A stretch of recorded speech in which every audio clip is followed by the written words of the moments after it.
Eu, às vezes, brincava com ele, né? Porque ele tinha um avanço de alguns arrobos, assim, de apurar, de investigar, né? Daí disse, ó, daqui a pouco tu não precisa mais nem de polícia nem de Ministério Público, você faz os 3 papéis. Ele ria e tal.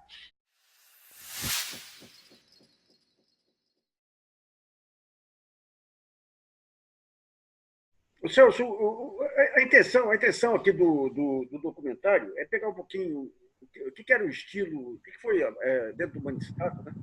E antes aí o estilo Moro e de operação também da Lava Jato, e também, digamos, a maneira como se conseguiu montar uma sequência aí de juízes a favor de todos os atos da Lava Jato, né? Tanto no TRF aqui, quanto no STJ, quanto no STF, mas principalmente tentar entender um pouquinho como que se desenvolveu esse estilo de juiz tipo Moro. Né? Apenas para ilustrar, assim, com um assunto bem presente que está hoje lá com o Procurador-Geral da República, mas que ele remonta o procedimento da Lava Jato, que envolve essa questão de designação de procurador, juiz, etc., e como é que se desenvolveu a persecução.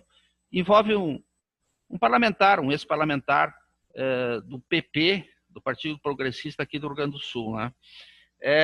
Quando saiu a famosa lista do Janot, em 2015, todos vão lembrar, elencou lá, então, os que tinham sido delatados pela Lava Jato. No caso, pelo Youssef ali. Primeiro momento, aí depois tinha os da Odebrecht e assim sucessivamente, as centenas de delatados. Mas o que interessa do caso aqui é que naquele período, em 2015, então, toda a bancada do Partido Progressista aqui do Rio Grande do Sul, os deputados federais, e mais um ex-deputado federal, foi delatado. Foi 100% de aproveitamento. Aí o que aconteceu? Deu aquele estréptos nacional, aquela convulsão, espezinhamento da presunção de inocência, né? Porque o sujeito que é delatado ele não tem defesa, ele está à mercê do vilipêndio moral, etc., da crucificação pública. Alguns parlamentares não conseguiram se reeleger, como era natural se esperar, mas, enfim, aí se instaurou a famosa apuração lá no Supremo com o Fachin, o ministro relator, em função da morte do Teori. Né? Naquele momento, em relação a um desses parlamentares, nós tínhamos já indicativos vários de patrimônio da família, empresa, com patrimônio absurdo, empresa que nem tem atividade econômica. Ou seja, nós tínhamos onde estaria o dinheiro da corrupção. E eu mandei, então, para o Procurador-Geral da República, então, Rodrigo Janot, como diz os americanos, né? Siga o dinheiro. Pode mandar. Está lá o dinheiro. Está aqui, ó. Quer uma prova melhor que isso? Está aqui. Corrobora o que está sendo delatado. Mandei para o Procurador-Geral. Então, a lei, desde sempre, agora ela foi repisada, mas ela, desde sempre, da delação, diz o seguinte, que a delação deve ser mantida em sigilo até a apresentação da denúncia. Por que a lei diz isso? Sabiamente, por 2 razões. Primeiro, para que se faça uma apuração da corroboração. Então, nós assistimos às pencas se fazer mandado de busca e apreensão 2 anos depois que o sujeito foi delatado, em público, né? Na televisão, tal, aqueles vídeos todos da Odebrecht exibidos em rede nacional. Eu imagino que o sujeito deve ser muito burro, né? Vai manter em casa, no seu domicílio, prova do crime, né? Esperando a polícia. E segundo, é a presunção de inocência, porque o sujeito que é delatado ele não tem defesa. Ele vai para o cadafalso público e pronto. Bom, não foi cumprido nada disso. Foi colocado, então, de pública a delação e mais. Nós tínhamos já um modelo de atuação que foi o mensalão. Tu pode discutir a decisão final do mensalão, quem foi condenado, quem foi absolvido, isso discute, não é isso que eu quero discutir. É que o Antônio Fernando, ele apresentou um modelo, um estándar de atuação que foi impecável, foi uma aula magna. Por quê? Vamos lembrar todos que ele, sem delator, só tinha o Roberto Jefferson, um delator espontâneo, sem show, sem nada, ele apurou e apresentou a denúncia. Foi uma coisa impressionante a eficiência do mensalão em termos de apuração. Não quebrou empresa, não desempregou, não atentou contra as instituições democráticas, no sentido de liquidar com partidos políticos, de levar à ruína instituições da liberdade democrática, não fez nada disso. Apresentou a denúncia, a acusação está lá, bem, aí a interpretação, se há prova suficiente ou não, é do judiciário e de cada um, evidente. Então, por que ele fez isso? Ele não fez um indiciamento prévio, não houve, aspas, lista do Antônio Fernando. Não existiu essa figura. Porque quando ele entrou no Supremo lá, com o Joaquim Barbosa, que era o relator, que fazia as vezes do Fachin, ele não disse, olha, seu ciclano, fulano, ciclano, são os delatados, são os investigados. Não. Olha, tem umas pessoas aqui, ele nem referiu os nomes de público, que justificam a competência do Supremo, até nem significa que eles sejam responsáveis, só para justificar a competência, e vamos investigar. Ok, vamos investigar. O Janot não fez nada disso, fez tudo ao contrário. Bom, aí o que aconteceu com esse material que eu mandei para o Rodrigo Janot? Nada. Foi simplesmente ignorado. O que aconteceu na sucessão? A sucessão com a Raquel Dodge, que era um adversário do Rodrigo Janot, o que nós assistimos? O Rodrigo apresentou uma série de denúncias, que a grande maioria delas foram rejeitadas pelo Supremo, a grande maioria, se pegar, fizer uma estatística, vai ver, né? Não foram adiante, e um grande volume de arquivamentos. Por que houve arquivamento? Porque não houve investigação. Então, o caso, não se fez investigação. Se lançou o nome das pessoas, e não se fez investigação. E esse caso desse ex-parlamentar federal, hoje ex, né? Então parlamentar federal, foi ignorada aquela prova. Eu só descrevi esse fato, né, só para mostrar como você faz o procedimento de apuração de acordo com a vontade do investigador, perdão, ou a contexto político do país. Então, isso não pode ser assim, você tem que ter um modelo de atuação. Vamos só pegar ali o parecer do José Soares. As investigações começam quando o Habib Chater manda dinheiro para o Janene, em Londrina, de Brasília. Dinheiro que, segundo alega-se, vinha do mensalão. E aí, o que o José Soares alega? Primeira representação policial que pede prisão preventiva, pede quebra de sigilo, pede busca e apreensão, pede sequestro de bens, são mais de 20 endereços, 22 endereços, um endereço no Rio de Janeiro e 20 em Brasília. Nenhum no Paraná. E ele alega que isso, por esse motivo, o foro não era Curitiba, era o Distrito Federal. O senhor concorda? O Moro diz que não, que como o dinheiro foi investido em empresas de Londrina ligadas ao Youssef e ao Janene, sim, a lavagem tem que ser vista lá no Paraná.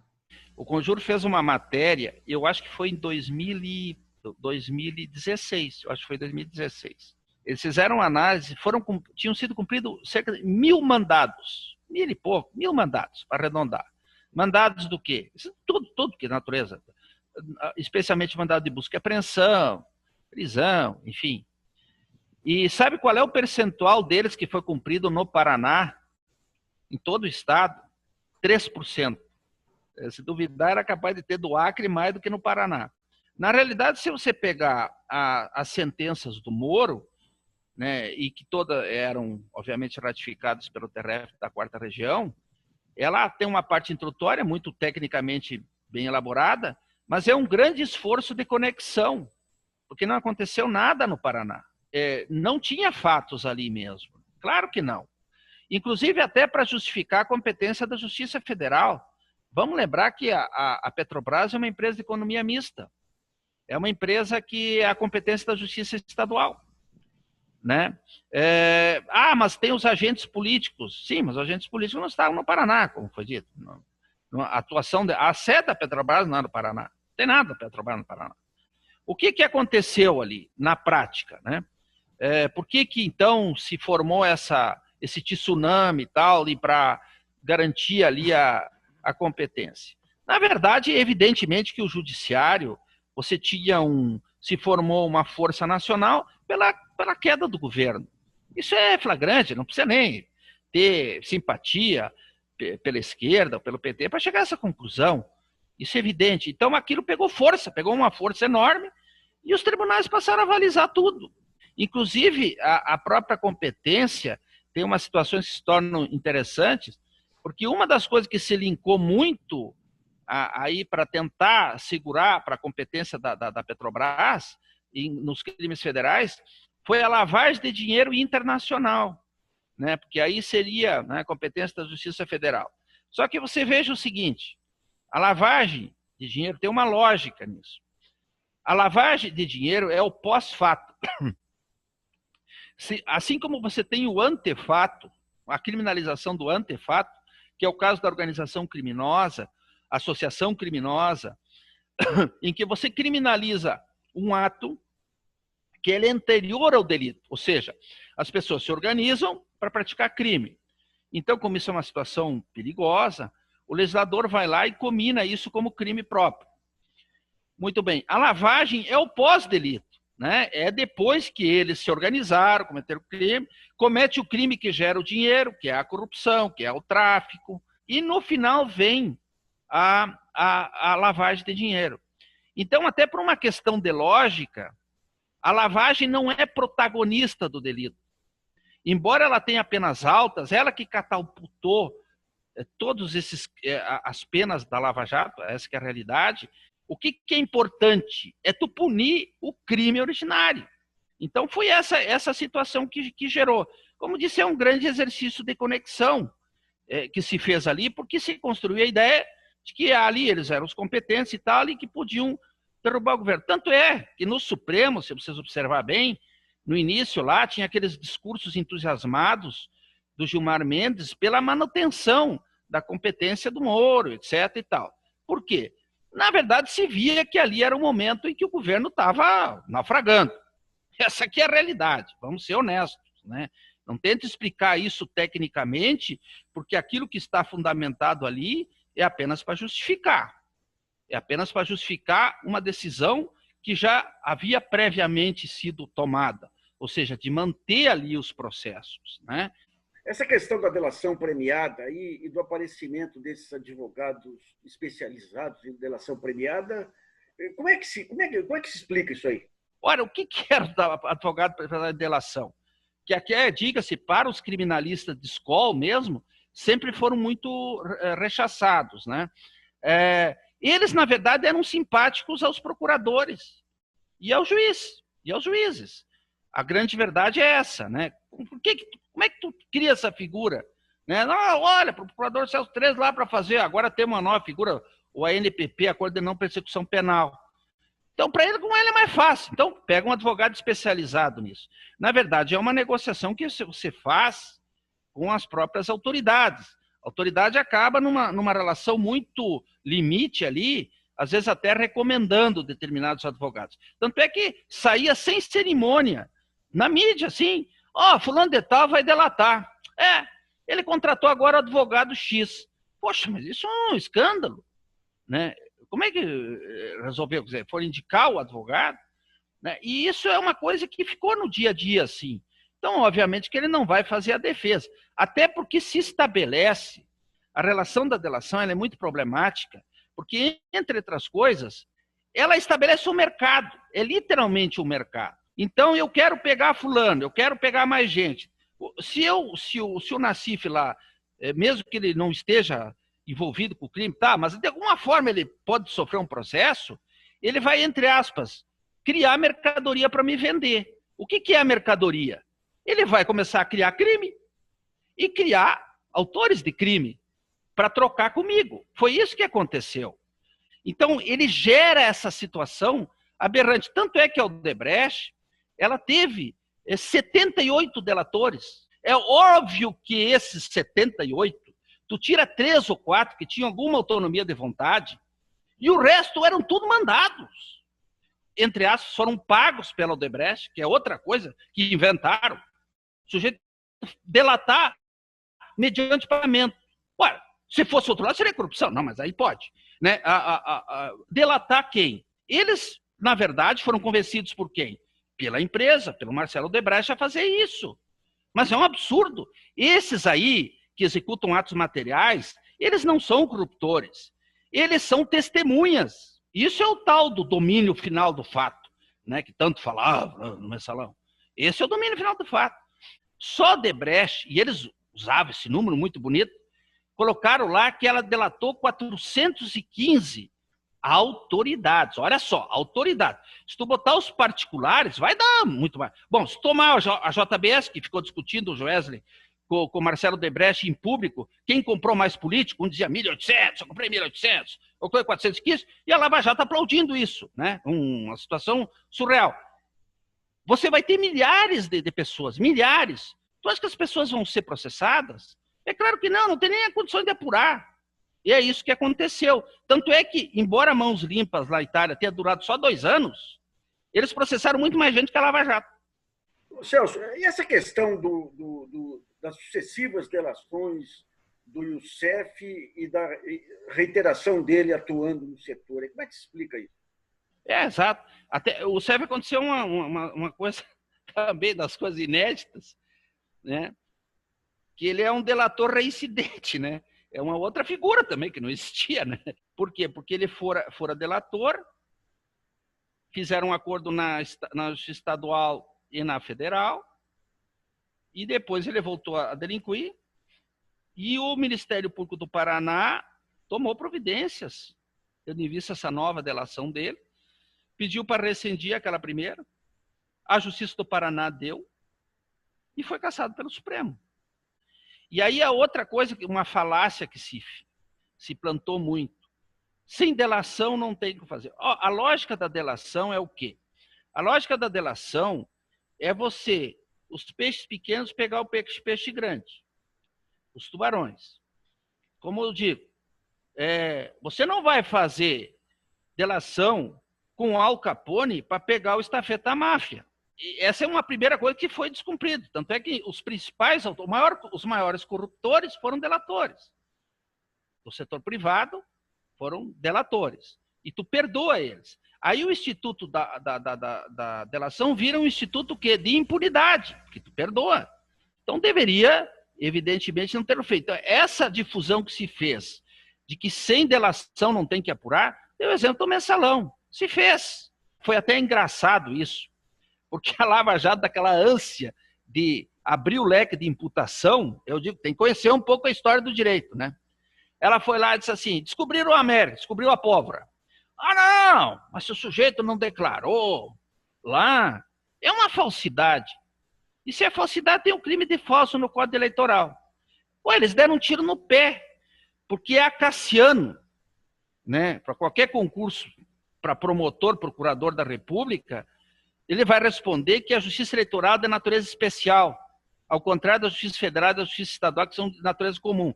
E a Justiça Especial prevalece sobre a comum na competência. Isso é desde que se anda para frente, é assim. Ora, isso é banal em estratégia do promotor, do promotor de justiça. Eu não vou, aspas, inventar crime que vai tirar minha competência. Isso é coisa ridícula, qualquer um sabe disso.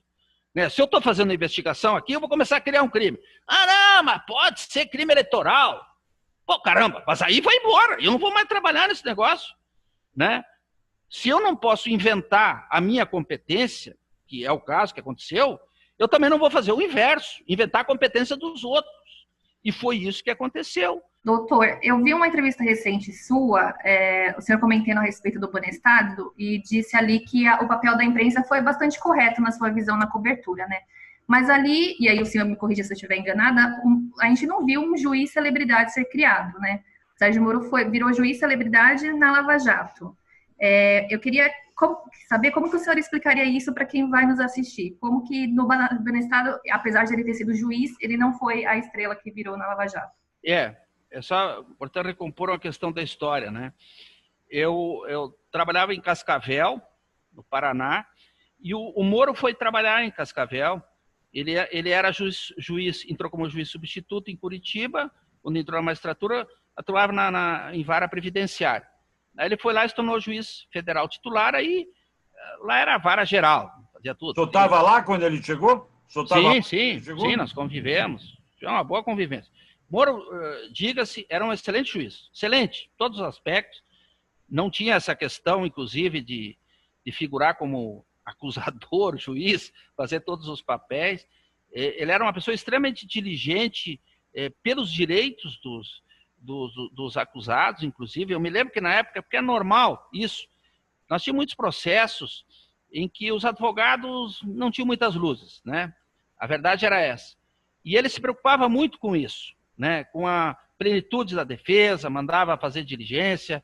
Questão, por exemplo, fiscal, era muito comum sonegação fiscal. Às vezes, a gente chegava ali, depende muitas vezes quando a pessoa está falando a verdade. Mas não paguei, tá quebrado, não tinha recursos, etc. Muitas vezes não tinha prova nenhuma dos autos disso, da situação de exclusão da culpabilidade por inapetência financeira, por impossibilidade. E a jurisprudência exigia que cabe ao acusado fazer essa prova, né?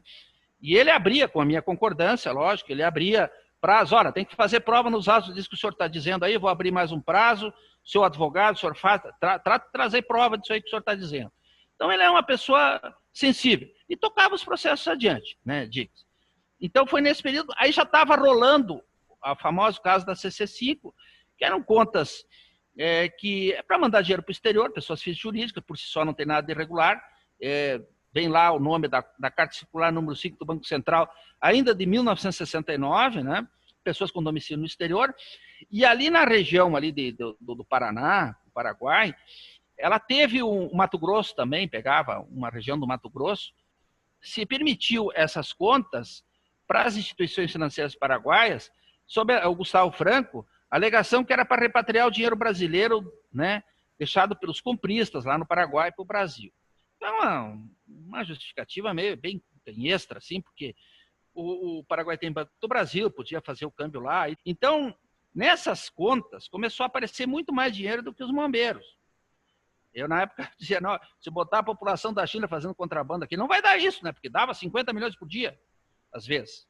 Né? E o Banco Central tinha o controle diário, embora a gente não tivesse a informatização que tem hoje, mas o Banco Central, os bancos tinham que informar isso ao Banco Central. E claramente o Banco Central era leniente, porque a lei é muito rígida. A lei dizia que o Banco Central tinha que monitorar, noticiar o Ministério Público, noticiar a Receita, etc. e tal. E em razão do Collor, depois do escândalo do Collor, a legislação, a normatização bancária no Brasil, ela evoluiu muito no sentido de exigência, exigir endereço do sujeito, correntista e assim. Então era fácil de verificar. E claramente o Banco Central não fazia isso.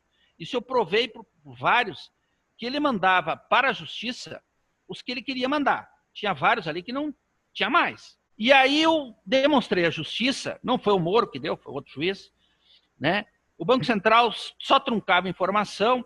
A gente tem que estudar muito esse CC5, ninguém sabia nada. Essa que é a verdade, a gente teve que cavocá-la aí para saber os meandros, né? Olha, já que eles não estão mandando, eu tenho que vir a lista de todos os remetentes para o exterior.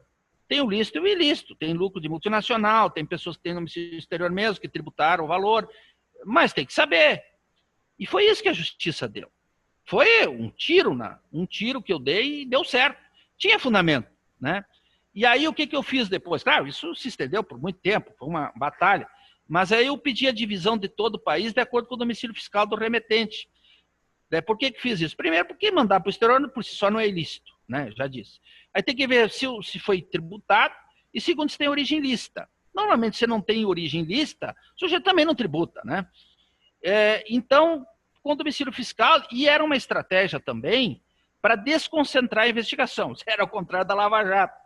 Eu pensava o seguinte, olha, vamos dividir por razões técnicas, claro, mas por razões estratégicas também. Porque se dividir por todo o território nacional, vai ficar sujeito a vários juízes, a vários TRFs, né? Aí não segura mais. Pode segurar um aqui, outro ali, mas não vai segurar mais a investigação. Não segura mais. Porque qualquer um dos investigados, se fosse o TRF, eu acho que eles iam dar um habeas corpus, iam dar segurança para trancar a investigação. E foi o que a gente fez isso, tive sucesso nisso. O aproveitamento do Ministério Público da Justiça foi muito baixo, a Receita Federal atuou muita gente, né? E foi uma das grandes razões do refis do Fernando Henrique, o primeiro refis lá, que perdoou um monte de gente, aquelas casas de empresas que tinham 500 anos para pagar, e tal. Por quê? Porque realmente muita gente foi autuada. Mas aí, nesse bolo estava o Banestado. O Banestado era um dos. Tinha o Banco Araucária do Paraná, que não tinha nenhum capital, que tinha mandado para o exterior em nome próprio, não podia mandar em nome próprio como se fosse dinheiro do cliente. Ele não tinha nenhum capital, não tinha atividade, é verdade, o Banco Araucária. Ele mandou mais de bilhão na época. Na época, nós estávamos com a paridade real-dólar. Tá? Então, evidente que aquele dinheiro era de terceiro, era lavagem. Né? E então, foi feito isso. Aí se criou as várzeas de lavagem, depois que o Moro saiu de Cascavel, ele vai para Joinville e vai para Curitiba. E aí se cria as várzeas de lavagem de dinheiro, que tiraram todos os processos do interior e concentraram na capital. Por que se criou? Se anunciou para o país, para dar mais dinâmica. Na verdade, não foi isso. É que eles queriam criar as várzeas de lavagem nas capitais, mas não tinha processo. Né? Normalmente, tu concentra processo, quando tu tem bastante processo, aí tu cria uma várzea especializada.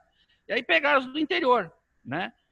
E pegaram do interior, etc., que o efeito a longo prazo foi o inverso. Hoje, entre aspas, lavagem de dinheiro na Justiça Federal do interior não existe mais, porque é tudo processado na capital, é distante, a investigação demora, e assim por diante, né? Mas é outro capítulo. E aí foi para lá e começou ali do Banestado, né? O que eu vi assim à distância? Eu não participei daí em Curitiba do Banestado. Tinham muitos colegas que atuaram agora até na Lava Jato, dedicados, etc. Mas na época a gente não tinha perspectiva de fazer o que a Lava Jato fez e deu muito certo, que é rastrear dinheiro no exterior. Não tinha. E até fazer justiça antes do Lula assumir ao governo Fernando Henrique, porque aí em Curitiba se fez a Força-Tarefa CC5, criada pelo Fonteles, que foi procurador-geral, o primeiro indicado pelo Lula. Né? Se fez lá. Mas mesmo no governo Fernando Henrique, fazer justiça, o Fernando Henrique, não tinha assim o governo central não quer que apure e tal. Na verdade, foi incompetência da Polícia Federal, vou ser bem honesto, porque você poderia fazer um trabalho exaustivo em cima das contas dos laranjas. Os laranjas abasteciam a CC5. E tinha muita gente que depositava em nome próprio mesmo ali. Então era um trabalho assim, né, de monge, tinha que pegar ali cada depósito e tal. A quebra de sigilo não é eletrônica como é hoje, era tudo no papel, mas dá para pegar muita gente, gente boa, muita gente famosa no Brasil, gente que hoje ocupa altos cargos na República e tal, na época também, né? Dava para pegar. E não pegou, levaram para Brasília, ficavam só ouvindo o laranja não sabia nada, ganhei 500 pilas, né, um documento para abrir uma conta, ele não sabia mesmo de onde que vinha aquele dinheiro, né? Então, foi por isso. Né? Aí, a partir disso, eles processaram muita gente, é importante dizer, a lei da lavagem era de 98, portanto, pegava a quebra que eu obtive da CC5 foi de janeiro de 92 a dezembro de 98, as remessas para o exterior. Na época a gente dolarizou lá, fez um exercício, né? Deu 124 bilhões de dólares. Né? Repito, não é que fosse ilícito isso aí tudo, tem o legal e o ilegal.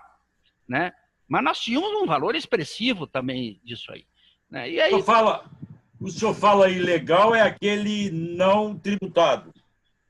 Aí tem os dois níveis de ilegalidade. Né? Esse é a ilegalidade menor até. Né? O problema a ilegalidade menor é a que pegou esses grandes nomes da República, que dizem que entrou mais Bastos, o Luiz Roberto Barroso. Isso. Pessoal que ganhava dinheiro legalmente e remeteu para uma conta no exterior. Exato.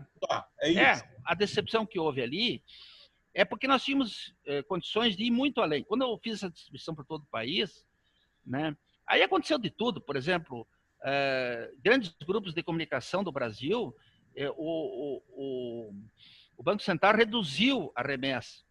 Teve um dos tantos episódios, aconteceu o seguinte, essas CPIs aí dos bancos e dos precatórios, porque a CC5 entrou na ordem do dia, eu estive no Senado, depus e tal, eles também quebraram o sigilo da CC5, os senadores. Foi aí que o Supremo começou a discutir e acabou consolidando que CPI podia quebrar sigilo fiscal, bancário, que até então era uma coisa bem controvertida.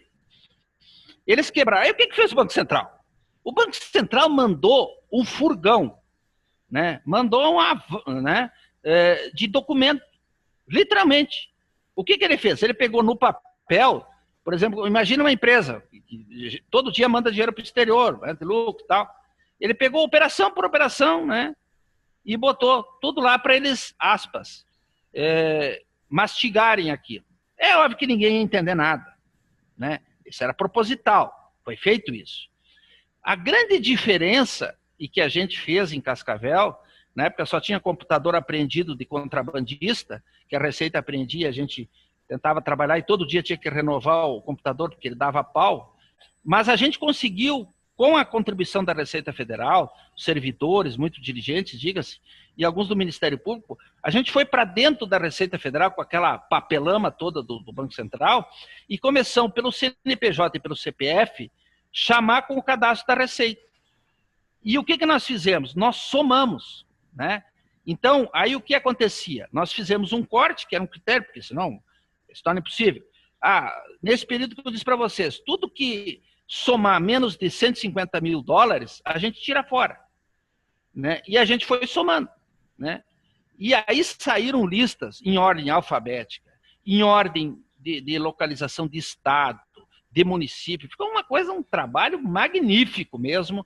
Ou seja, nós mastigamos aquela informação, traduzimos aquela informação. E aí mandamos para os senadores. Aí quando o Banco Central, eles não tinham se dado conta do tamanho do estrondo, essa que é a verdade. Né? Pensaram que a gente ia lá, deixar lá e ficar por isso mesmo, eles não tinham percebido isso. Aí eles fizeram, opa, erramos a primeira lista, tem uma segunda lista. Não está errado. Como é que está errado se tem lá cada operação mandando? Então, inventaram, tem operação fake. Não. Aí nós fizemos um perfil das diferenças, né? E aí era previsível, né? Grupos de comunicação que antes apresentavam um valor estratosférico, reduziu absurdamente. Aquilo ali devia ser o legal. E assim sucessivamente, né? Daí a gente, quando mandou para os locais onde domiciliados, domicílio fiscal no centro do país, quase a totalidade delas, para São Paulo e para o Rio, a gente apontou lá, olha, empresa tal, primeira lista dizia X, agora diz Y, né? E depois aí eu perdi o contato, né? Aí também nem fui atrás, né? Isso foi que época, doutor? Ali assim, ó, foi 96, 97, 98, 90, até 99, foi ali as CPIs foram ali. Ali nós tínhamos o problema da lei da lavagem de dinheiro, que eu disse, que ela só entrou em vigor em 98. Por isso que eu expliquei agora o período, entendeu? Então, ou seja, aquelas remessas que aconteceram antes, elas não entravam na lei da lavagem de dinheiro, né? Ainda não tinha uma questão de que quem sonegava imposto, se fosse lá e acertasse o imposto, deixava de poder ser denunciado pelo crime? Não, isso existe até hoje. Hoje é um cipoal de normas. Esse próprio ex-deputado aqui tem um processo de sonegação fiscal aqui dele, que ele também está esperneando para ter o parcelamento e não responder à ação penal.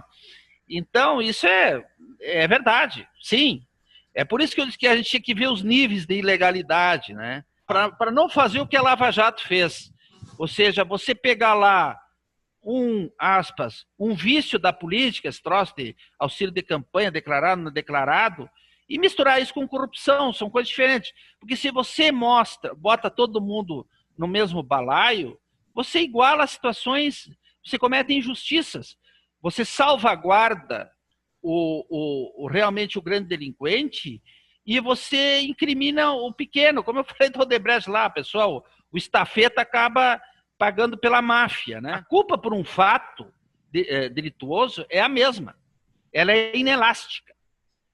Quando você começa a criar mais responsáveis, o que tu está fazendo? Tu está diminuindo a culpa dos verdadeiros autores do crime. Então, tu tem que mirar em cima quem é o verdadeiro responsável. E não, porque isso vai servir para quê? Vai servir para mídia, vai servir para fazer propaganda da ação do Ministério Público, mas não tem efeito objetivo. Ô, doutor, ali, quando o senhor falava do Moro, disse que lá em Cascavel ele era um bom juiz. Hoje, diante de tudo que a gente sabe, como que o senhor avalia a atuação dele na Lava Jato? Deixa eu só acrescentar uma coisa. Nós temos uma história levantada de que, quando ele foi para Cascavel, ele tinha acabado de casar com a Rosângela e que o presidente da OAB de Cascavel teria denunciado que ele indicava clientes para o escritório da mulher como advogada. O senhor soube alguma coisa disso nessa época? O que foi apontado na época, que eu me lembre, né, é que apareceu um telefone anunciando alguma coisa nesse sentido, como se fosse o telefone da Justiça Federal, do escritório. Aconteceu um anúncio dessa natureza, né? E o que eu vi na época, até porque eu não podia apurar a conduta do Moro, o que ia acontecer se chega na procuradoria de um juiz, eu tenho que mandar para a corregedoria, né? Honestamente, o que eu detectei na época, não houve nenhuma representação contra ele, repito, se tivesse eu tinha que caminhar adiante, eu não ia poder tocar mesmo, né? É que foi isso, foi um erro de telefone, etc., né? Honestamente, não percebi isso. Até porque a atuação dele no tributário assim, não era muito forte. Nós chegamos ali, nós tínhamos 3 varas federais. 3 varas, né? E até a vara dele não tinha muitos processos, sinceramente. Não tinha muitos processos, né? Eu reitero, realmente reconheço. Ele era um juiz bastante dedicado, nunca teve apontamento de ilícito e tal. O que aconteceu com ele, eu acho que é a questão do poder. O poder, a velha máxima popular é a verdadeira. Quero conhecer alguém, dá-lhe poder. O poder de toda a ordem, né? O poder da autoridade, o poder da visibilidade, etc. O Moro, a primeira palestra que ele fez, remunerada e tal, foi aqui em Novo Hamburgo, em 2016. Eu convidei ele, né? E, na época eu disse para ele, você vai acabar indo para o Supremo. A gente jantou depois, e ele estava meio constrangido. Não, mas será? Só, tu vai ir para o Supremo. A visibilidade que está tendo e tal, papapá, papapá. Né? Bom, aí demos os desdobramentos, atos que, como juiz, não são aprováveis, né? E quando o Bolsonaro convidou ele para ser ministro, que é o que tudo indica ali, o Guedes já tinha consultado ele antes, né? Se revelou depois. Eu até disse a mídia, aqui, conversando com o pessoal, diz, olha, se eu fosse no lugar, ele não vai pedir minha opinião, mas se me pedisse, eu ia dizer assim, ó, faz o seguinte, agradece o Bolsonaro e tal, mas digo, olha, vou ficar aqui como juiz, porque isso vai ser inevitável, que vão ligar a atuação da Lava Jato com a eleição do Bolsonaro, caso de causa e consequência, prendeu um candidato, inelegeu, fez, aconteceu, a outra presidente caiu quase que por obra e graça da Lava Jato, divulgação da conversa com o Lula, que foi o verdadeiro estopim do impeachment, todo mundo sabe disso, aquela foi a grande causa do impeachment, o impeachment estava mais ou menos controlado, né? O Eduardo Cunha tinha desistido, e aquilo incendiou o país, foi um estopim, né? Então, faz o seguinte, ó, diz que fica ali e que aguarda a vaga para o Supremo. Te escala, é legítimo, né? Todo mundo faz. O Fux fez uma peregrinação atrás de todos os membros do governo de então, até conseguir ser nomeado para o Supremo. Foi assim que ele chegou lá, né? Então diz, olha, eu fico aguardando uma vaga para o Supremo. Ele foi, assumiu, né? E depois se revelou todos, né, os bastidores, se via, né? Desde a época da condução do Lula, foi uma coisa absurda aquela condução, não tinha nem pé nem cabeça aquilo ali, dizendo que era para proteger o Lula, etc. É claro que foi uma coisa para implodir fora outras coisas, delação, etc. Ali ele perdeu a imparcialidade, né? Essa questão da imparcialidade do juiz, ela é muito interessante. As pessoas, né, de uma forma geral, ligam a imparcialidade à intenção. Não tem a ver com a intenção. Eu tenho que me portar como procurador, e a imparcialidade também diz respeito ao Ministério Público, não apenas ao juiz. Eu tenho a função de acusar, de investigar. Mas eu não posso fazê-lo e não posso demonstrar que eu faço fora da estrita razão dos autos. Que eu tenho alguma razão para não me portar em relação a qualquer acusado de uma forma imparcial. Então, minha conduta objetiva, é isso que as nações civilizadas do mundo se preocupam. Por isso que você tem código de comportamento de magistratura, como é que eu vou me portar? E, obviamente, que ali Isso, tu prende um candidato, inelege, ele revela conversa clandestina, não tinha mais nem ordem judicial, depois se descobriu que havia muito mais conversa que foi omitido do Supremo. Em qualquer país sério, o juiz é demitido por causa disso. O Baltasar Garzón, lá da Espanha, que tanto se destacou lá, né? Era um Moro lá, né? A questão do Pinochet e tal, ele virou uma figura mundial, o Baltasar Garzón. Ele foi destituído da magistratura por quê? Por menos do que isso. Porque ele simplesmente inseriu no grampo pessoas que não eram alvos da investigação. Entenderam? É menos do que você pegar um grampo ilegal, porque já não tinha ordem, dirigido, editado, e largar em público claramente para ter uma comoção e derrubar um governo. É muito menos do que isso. É um atentado gravíssimo ao Estado democrático. E não aconteceu nada, porque todo mundo aqui aplaude, né? Aplaudiu o TRF, acha maravilhoso, dentro daquele tsunami que é para derrubar o governo. Então, obviamente, que ele perdeu completamente a sua imparcialidade. Como juiz, ele ficou completo. E, aliás, qualquer pessoa que tem um bom senso tem essa ideia. Quer dizer, ele já não desvirtua antes da Lava Jato ou ele vai desvirtuar apenas quando esbarra no Lula na Lava Jato? Como eu disse aí, eu não atuei nessa força-tarefa CC5 a partir de 2002, 2003, né? É um período ali também que eu trabalhei em Brasília, daí eu não atuei em Curitiba, daí quando eles fizeram, né? Realmente eu ouvi até de colegas procuradores de outros estados, né? Santa Catarina, eu lembro que o colega que atuava ali, quando eu depois, bem mais tarde, trabalhei em Santa Catarina, atuava na Vara da Lavageiro, que vieram várias decisões do Moro lá de Curitiba para serem cumpridas em Santa Catarina, aí não tinha o que fazer, assim, muito lenientes com delinquentes que faziam acordos. No sentido de que fizeram um acordo para o sujeito ficar com uma parte do dinheiro sujo, para ser bem objetivo, né? Fizeram acordo e tal. Mas, enfim, aí a responsabilidade de quem? É menos do Moro e muito mais do Ministério Público, né? Para isso que existe o Ministério Público. Ele tem que fiscalizar as ações. Infelizmente, o que a gente observou, em todos esses atos, que eu referi em todos, o Ministério Público foi anuente dessas ações, não só anuente, como para tristeza e para depreciação da instituição do Ministério Público. O Intercept mostrou ali que o Moro chegava a revisar peças. Isso é um negócio inacreditável. Isso é o fim da instituição. Isso é o fim. Acabou. Não tem, né? Não tem nada. O que está fazendo ali? É uma marionete. Então, o Ministério Público é que é o grande responsável por isso. A grande realidade é essa. Ele não zelou, não é pelos direitos do acusado, não é isso. É pelo devido processo legal. Tem dois episódios aí que eu queria que vocês analisassem para a gente tentar entender um pouquinho o componente ideológico do Moro. Esse que você fala da compreensão dele com pequenos empresários em dificuldade, tudo, que realmente mostra uma sensibilidade. E um outro episódio foi quando ele destrói uma cooperativa agrícola em cima de problemas administrativos, criminaliza e joga as pessoas na cadeia. Isso aí mostra claramente uma ideologia. Eu sou filho de comerciante, eu até me identifico com a solidariedade dele com o comerciante, mas quando ele pega o agricultor lá, ele destrói. Isso aí é um componente ideológico forte, né?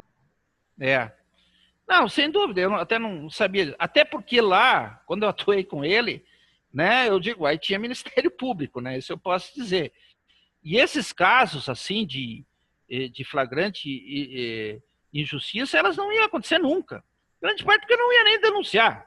Essa é a verdade, né? E segundo, se acontecesse no processo, evidentemente que ele teria a minha oposição, né? Então, como eu disse, o juiz anda muito de acordo com o Ministério Público nessas situações, né? Eu, às vezes, brincava com ele, né? Porque ele tinha um avanço de alguns arrobos, assim, de apurar, de investigar, né? Daí disse, daqui a pouco tu não precisa mais nem de polícia nem de Ministério Público, você faz os 3 papéis. Ele ria e tal.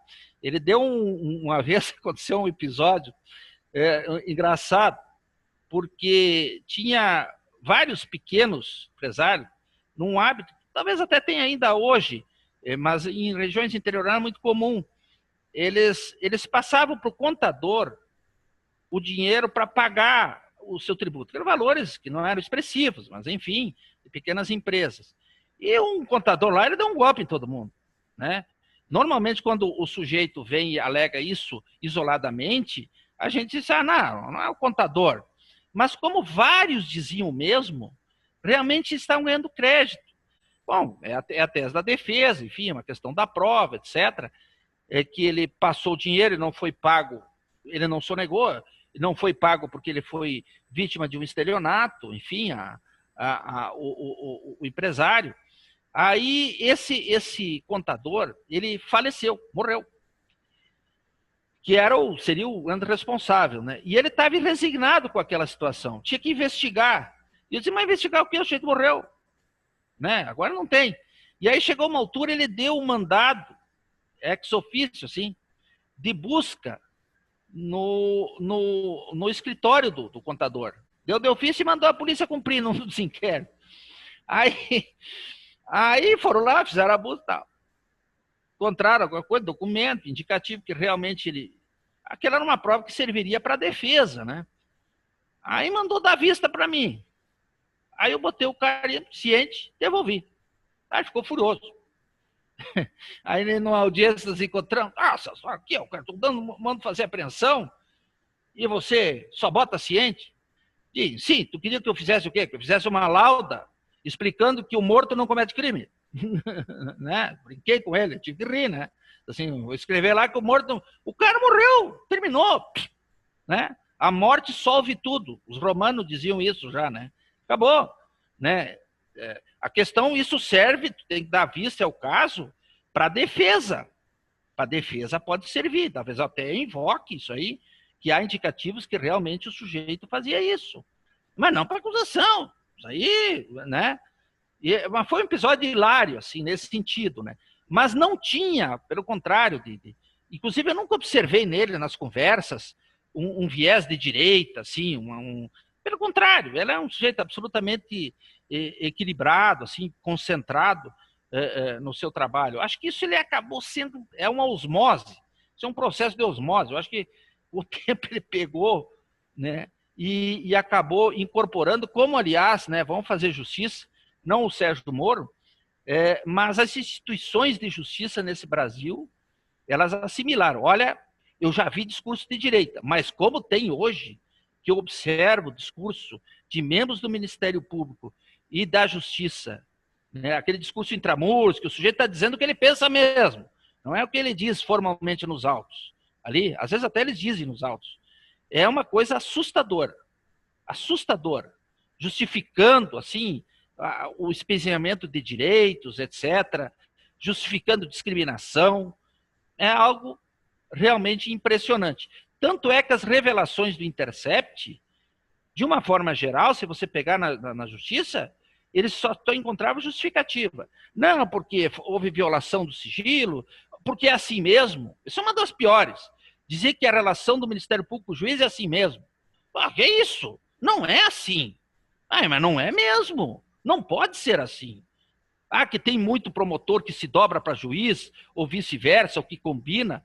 Tem, mas não é a regra. E esses que fazem isso, eles descumprem os mandamentos. E não é assim, né?